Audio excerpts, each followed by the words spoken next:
Cher entrepreneur, cher chef d'entreprise, quelle que soit la taille de votre structure, quel que soit votre objectif pour votre entreprise, que ce soit de la développer et ou de la maintenir, j'ai constaté que vous devez toujours faire face à quatre types de problématiques, et notamment à des moments clés de votre entreprise.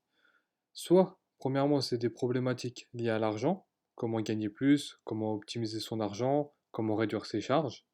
Soit c'est des problématiques liées au temps et à l'organisation.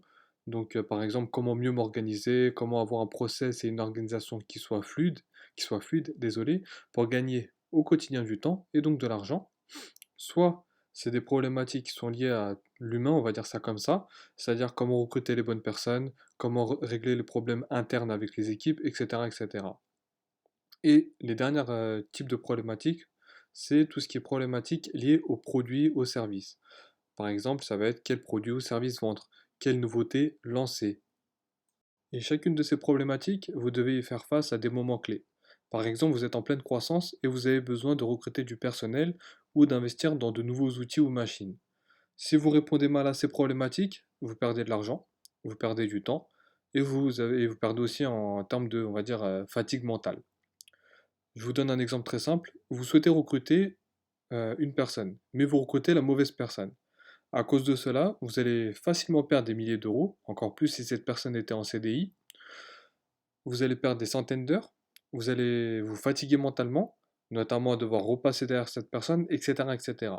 On peut prendre le même exemple pour une machine, on peut prendre le même exemple pour une stratégie marketing qui est complètement ratée, notamment dans le cas où vous souhaitez augmenter votre chiffre d'affaires. Donc, quelle que soit la décision que vous allez prendre, elle peut être à double tranchant. Et ça, c'est ce que j'appelle le paradoxe du diamant précieux. Pourquoi? Pourquoi le paradoxe du diamant précieux? Parce que si on prend un diamant à quatre côtés et qu'on considère que chacune de ses parties, chacune de ses pointes, chacune de ses problématiques représente une pointe, on comprend que soit le diamant sera intégralement brillant, soit il sera terni par les mauvaises décisions.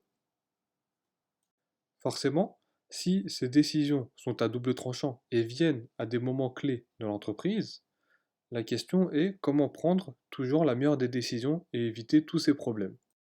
La première des choses à savoir est que la meilleure décision sera celle qui sera la plus adaptée à une situation T. Je prends un exemple très simple.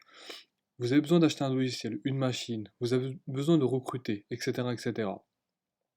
À ce moment-là, vous aurez certaines personnes qui vont vous conseiller et vous dire, voilà, achète tel logiciel. Sauf que, en fait, vous allez vous rendre compte que ce logiciel peut coûter trop cher à ce moment-là et n'est pas encore adapté à votre structure. La réalité, elle est que cette personne, si elle vous a conseillé ce logiciel, c'était peut-être avec une très bonne intention, hein, mais la réalité est que son business à ce moment-là était plus développé que le vôtre. Et ça, c'est un élément à prendre en compte. Donc, la meilleure solution, et ça, c'est la chose qui est fondamentale, c'est celle qui sera la plus adaptée à votre situation, celle qui prendra en compte tous les intérêts de votre entreprise et toutes les contraintes de votre entreprise, désolé. C'est-à-dire, aussi bien les contraintes budgétaires, si vous avez un local, par exemple, qui soit petit et que vous n'avez pas la possibilité de pouvoir accueillir beaucoup de monde, dans certains types de business, vous devez prendre en compte cet aspect-là, le nombre d'employés que vous pouvez avoir, et cetera, et cetera. Ceci peut concerner aussi bien un logiciel, une machine, du recrutement, une stratégie marketing. Et souvent, encore une fois, la personne, même si bien intentionnée, elle se basera sur son expérience ou alors des dires qu'elle a entendus ici et là. Et malheureusement, dans la majorité des cas, encore une fois, même si elle a une bonne intention, elle, comment dire, elle donnera des mauvais conseils, ou en tout cas qui ne sont pas adaptés à votre business. Tout à l'heure, j'avais cité le fait que son business peut être plus évolué, mais peut aussi moins évolué. Ou alors, tout simplement, c'est que elle se base sur son cerveau à elle-même, en fait. Ça veut dire sur ce qu'elle pense, en fait. Et tout ça, en fait, est un danger, en fait, pour votre business. Et je vais vous prendre deux exemples concrets par rapport à cela pour vous l'illustrer. Il est déjà arrivé en fait que pour certains de mes clients, on les ait conseillés sur la stratégie marketing. Voilà, pour augmenter ton chiffre d'affaires, tu fais telle chose, telle chose, telle chose. Malheureusement, ces personnes-là, même si c'était bien intentionné, mes clients les ont suivis. À cause de ces mauvais conseils, ces personnes-là, ces clients-là, en fait, ont perdu beaucoup de temps. Elles ont perdu en argent, elles ont perdu vraiment à plusieurs niveaux et à la fin, surtout, le résultat était quasiment inexistant. J'insiste bien sur la notion de quasiment inexistant. Donc ils se sont retrouvés un peu à zéro. Ils ont peut-être perdu, je sais pas, 3 mois, 6 mois de leur temps, en tout cas facilement 2 mois. Heu à la fin, en fait, ils reviennent vers vous et vous disent, «Voilà, bah, en fait, écoute, j'ai plus vraiment de budget». Donc à ce moment-là, qu'est-ce qu'on fait?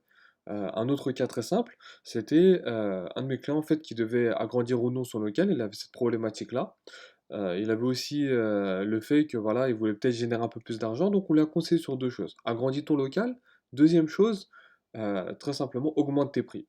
Ce qui s'est passé, c'est que les personnes qui les ont conseillés n'étaient même pas au courant, de tout ce que ça pouvait induire. Donc la personne les a conseillés et comme il me l'a dit de lui-même, ça m'a coûté un bras et il se retrouvait dans de véritables difficultés et il a même perdu, en termes de chiffre d'affaires, en fait, très simplement. C'est-à-dire que son chiffre d'affaires n'a pas augmenté, il s'est pas retrouvé comme certains, par exemple, avec des meilleurs clients parce qu'il avait un produit qui coûtait pas cher à la base, en fait. Le dernier élément à prendre en compte ou que vous avez, compris, c'est qu'en fait, vous avez besoin de quelqu'un, par exemple, si vous avez un objectif d'augmentation du chiffre d'affaires, qui ait une connaissance globale du business. Pourquoi une connaissance globale du business? Parce que je vous reprends l'exemple, en fait, d'un de mes clients qui m'avait, demandé, en fait, de doubler son chiffre d'affaires. Il me dit: «Voilà, moi je veux doubler mon chiffre d'affaires à l'année». Ça, c'est un très bel objectif en soi. Donc on va travailler dessus et quand le chiffre va commencer à augmenter, vous le savez comme moi, qu'est-ce qui va se passer? Votre structure, votre local ou votre entreprise ne pourra pas ou même vous-même, vous ne pourrez peut-être pas tenir à la cadence. Pourquoi? Parce que vous êtes qu'une seule personne ou vous êtes plusieurs personnes et vous n'avez pas encore les épaules pour. Donc il va falloir recruter ou changer les méthodes de travail et cetera et cetera. Donc il est fondamental en fait que vous ayez quelqu'un qui vous suive à ce niveau-là et qui sache que voilà, au moment où vous allez commencer à mettre en place une stratégie marketing, va venir un moment donc qui va pro qui comment dire? Où vous allez devoir peut-être recruter. Ou alors, au moment où vous allez augmenter votre chiffre d'affaires, ça c'est un autre élément fondamental, c'est qu'au moment où vous commencez vraiment à augmenter votre chiffre d'affaires, vous lui dites, que la personne en fait vous dise: «Non, au lieu de vouloir doubler ton chiffre d'affaires, on va seulement augmenter ton chiffre d'affaires par exemple de 10%, de 20% parce que ton local actuel ne peut pas contenir cette chose-là». Ou alors, en termes de temps, tu n'as pas assez de temps devant toi pour pouvoir t'occuper de ce nouveau client-là et cetera et cetera. Donc en fait, il va vraiment prendre en compte toute la dimension de votre entreprise et vous dira, voilà, pour grandir, par exemple, pour obtenir ce chiffre d'affaires, par exemple, doubler, tripler, quadrupler, peu importe, il va falloir en fait qu'à la fin, si vous avez atteint ce résultat-là, c'est-à-dire de doubler votre chiffre d'affaires, vous ne vous retrouvez pas en faillite. Faire un buzz, c'est pas compliqué. Sachez-le, faire un buzz, c'est pas compliqué. Augmenter un chiffre d'affaires en soi, c'est pas compliqué. Par contre, ce qui est compliqué, c'est que en même temps que vous augmentiez ce chiffre d'affaires-là, par exemple, et ben, vous ayez une structure solide. C'est ça véritablement votre objectif. C'est ça que vous devez faire, par exemple, sur un an, sur 2 ans, sur 3 ans. C'est que vous ayez une structure vraiment solide qui vous permettent de vous détacher de votre société, qui vous permettent d'être tranquille dans votre tête.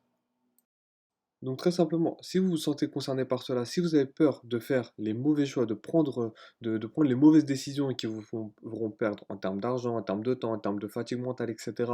Si vous avez peur, parce que vous savez que vous ne savez pas prendre en compte correctement toutes les dimensions de votre entreprise, surtout que moi, combien de fois j'ai pu rencontrer des chefs d'entreprise qui avaient une vision biaisée de leur business à cause du chiffre d'affaires, par exemple, ou alors à cause de ce que eux pensaient voir. Donc moi, ce que je vous invite à faire, en fait, ou en tout cas ce que je peux vous proposer, c'est que moi, j'aide les entreprises, j'aide les chefs d'entreprise depuis plusieurs années.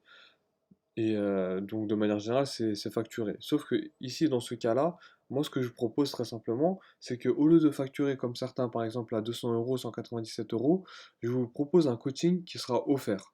Donc, par contre, je tiens à préciser, cette offre-là, elle est limitée en termes de personnes, en termes de temps, etc., etc. Donc, si c'est le cas, en tout cas, je vous invite à prendre rendez-vous et vous serez recontacté. Merci bien.